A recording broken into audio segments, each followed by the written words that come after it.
પાટણ જિલ્લામાં વધુ એકવાર ઠાકોર સમાજના સામાજિક બંધારણના નિયમો તૂટ્યા હોવાની ઘટના સામે આવી છે। સિદ્ધપુર તાલુકાના દસાવાડા ગામે યોજાયેલા એક લગ્ન પ્રસંગમાં સમાજ દ્વારા લાદવામાં આવેલા કડક નિયમોના લીરે લીરા ઉડ્યા હતા। ઠાકોર મયંકસિંહ દિનેશજીના લગ્નમાં સમાજ તરફથી પ્રતિબંધ હોવા છતાં આધુનિક ડીજે, ભવ્ય રાસ ગરબા અને વરરાજાની વીઆઈપી એન્ટ્રીનું આયોજન કરવામાં આવ્યું હતું।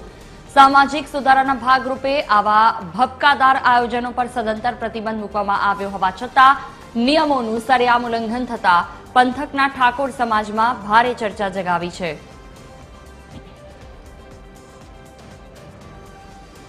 વધુ માહિતી સાથે સંવાદદાતા કૃણાલ શિમાળી ફોન લાઈન પર જોડાયા છે અમારી સાથે। જે કૃણાલ, પાટણ જિલ્લામાં ઠાકોર સમાજનું બંધારણ તૂટ્યું, શું વિગતો, શું અપડેટ?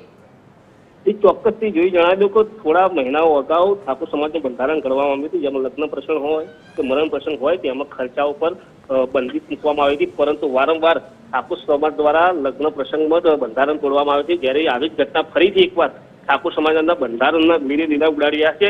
જેમાં સિદ્ધપુર તાલુકાના દસાવાડા ગામે લગ્ન પ્રસંગમાં ઠાકોર સમાજના બંધારણના લીરે લીરા ઉડ્યા છે, જેમાં ઠાકોર મયંકસિંહ દિનેશજીના લગ્નમાં રાસ ગરબા તેમજ વીઆઈપી એન્ટ્રી કરવામાં આવી હતી, તેમજ વીઆઈપી ડીજે રાસ ગરબા રાખવામાં આવ્યા હતા। લગ્ન પ્રસંગે ડીજે અને રાસ ગરબા તેમજ એન્ટ્રી પર પ્રતિબંધ હોવા છતાં પણ આ રાસ ગરબાનું આયોજન કરવામાં આવ્યું, જેમાં ઠાકોર સમાજમાં પણ ક્યાંક ને ક્યાંક તેમનો જે કહેવાય વિરોધાભાસ થવા પામ્યો છે અને અમુક ઠાકોરોએ આનો વિરોધ કર્યો છે અને અમુક ઠાકોર સમાજ દ્વારા જે કહેવાય કે વારંવાર આ લીરે લીરા ઉડાય છે, તો ઠાકોર સમાજના આગેવાનો દ્વારા જો અમને દંડ ફટકારવામાં આવે છે કે નાક બાર મૂકવામાં આવે છે, તે આગળ ની કાર્યવાહી હાથ ધરાય છે।